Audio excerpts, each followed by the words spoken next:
Well, it's the end of a long year. Brandon G here's Truth TV. Eagles 2020 season sums up as a disappointing year. Very disappointing. This team went 4-11-1. They played the Washington football team, formerly the Redskins, last night. I mean, that game was just atrocious. The fact that a team in that division gets to host a home playoff game is an absolute joke. But first, make sure to hit the like button and subscribe to this YouTube channel. We're making certain changes to the channel this year. I'm going to talk about a variety of topics, not just staying on one topic. I'm talking about everything. So make sure you subscribe to this YouTube channel to get upcoming podcasts. But here we go. Now, I just listened to the Howie Roseman, Doug Peterson news conference this morning. Came on around 10:30. Now, I wasn't really surprised at what was said. Howie Roseman did regret the quarterback factory comment. He did regret it. I mean, you know, it was silly to say that. Why would you say you are a quarterback factory? You are not a quarterback factory. You don't want to keep drafting quarterbacks and trying to develop them. And, you know, and he also said that they're going to try to get Carson Wentz right. But maybe that's all speak, because you have to say those things. You can't sit there and say what you're going to actually do. You have to sit there and stay positive. You can't sit there and say, oh yeah, we're going to trade Carson Wentz. No one's going to say that, and they're not going to confirm or deny that the relationship was fractured. But let me tell you something. The quarterback wasn't the biggest problem. The quarterback wasn't the biggest problem at all. I mean, it was part of the problem, but this whole team was abysmal. The offensive line was bad, and I know there were injuries here and there. The offensive line was bad. The secondary was brutal. And the only guy that, you know, could play was Darius Slay, and he got killed by DK Metcalf in the game a few weeks ago. I think it was against the Seahawks. So the Eagles secondary was abysmal. If the Eagles don't get pressure on the offensive line, you are done. Done. And what I saw in that game against Washington last night, the Redskins got pressure. The Washington football team, they got pressure on the quarterback. They chased Hurts out of the pocket. Now, luckily, Jalen Hurts can run and Jalen Hurts can escape. But Carson Wentz was sacked over 50 times. And yeah, some of it is on him, but some of it is on that offensive line. The offensive line isn't good enough. Yeah, barring when they had injuries, Jason Peters, that situation didn't work. I mean, Jason Peters should have never came back, but he came back, and that didn't work. Wide receivers, Deshaun Jackson was hurt all season. I mean, at the end of the day, the Eagles need to cut bait with Deshaun, Alshon, Jalen Reagor. You know, he was hurt.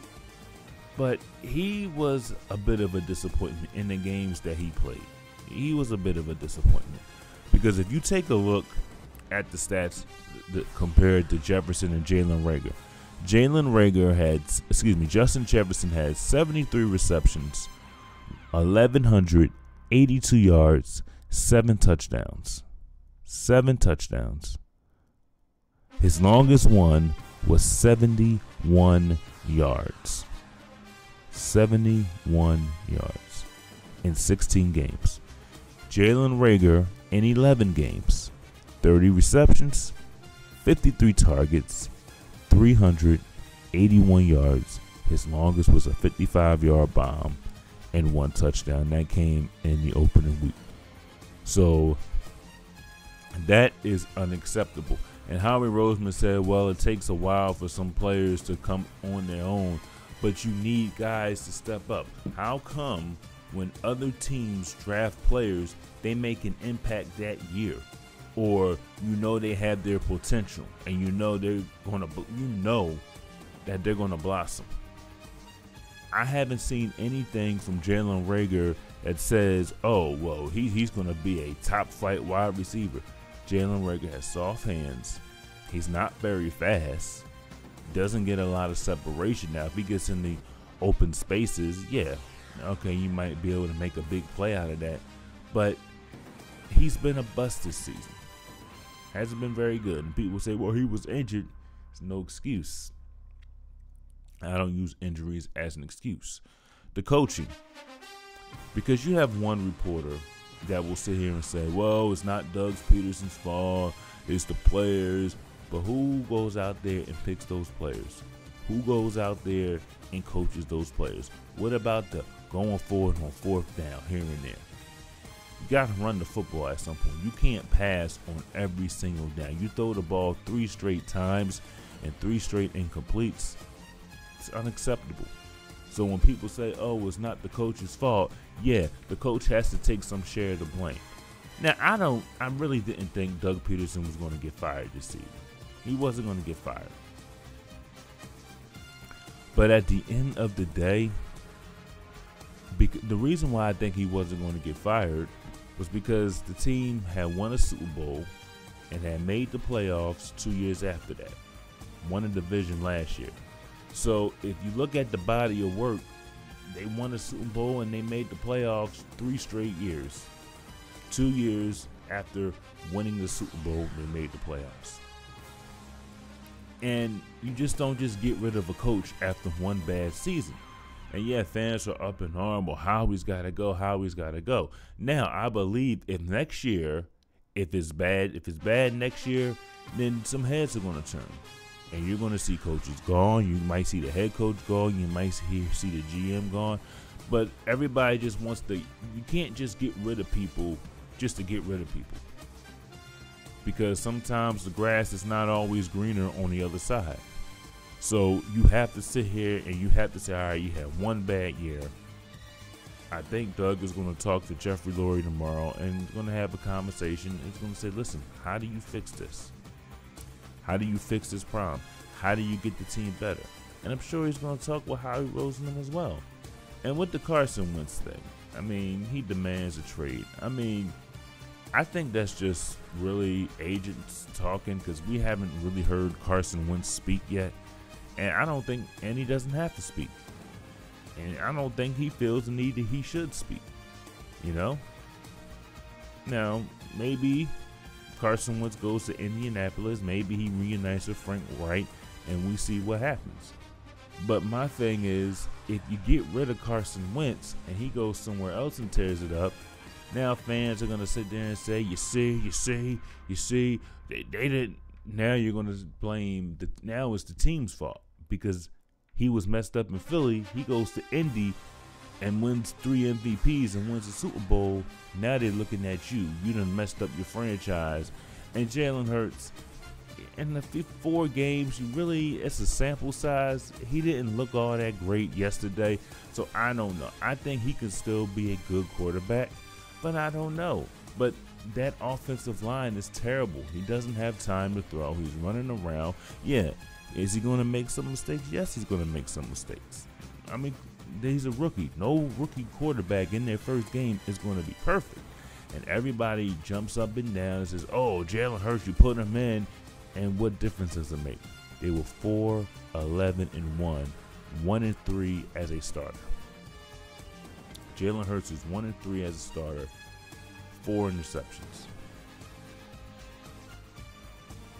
6 touchdowns, 4 interceptions. And I think he ran for 3 touchdowns. So, yeah, he's athletic. He can score when he needs to score.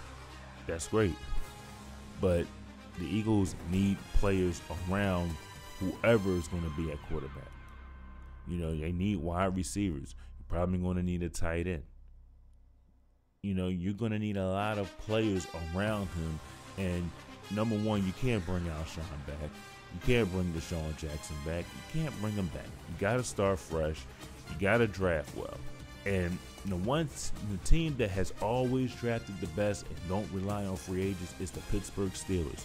You don't see the Pittsburgh Steelers going out there signing a whole bunch of free agents. No, they don't do that. They go out there, they develop players into the draft. That's why they got Antonio Brown, they got Claypool, Juju Smith-Schuster. They got these guys because they draft well.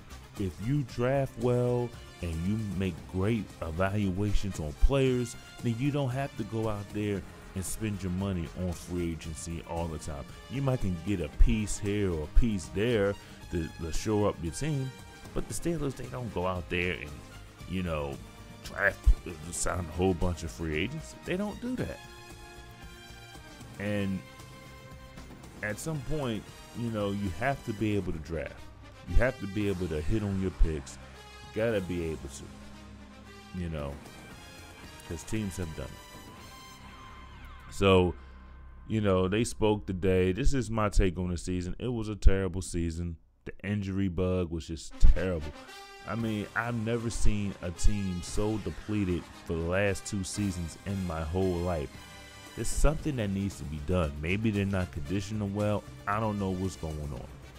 So stay tuned. We'll see what happens in the next couple of weeks. We see who stays and who goes. This has been the Truth TV podcast. Like I said, once again, hit that notification button, subscribe, and comment, and I will see you in the next video.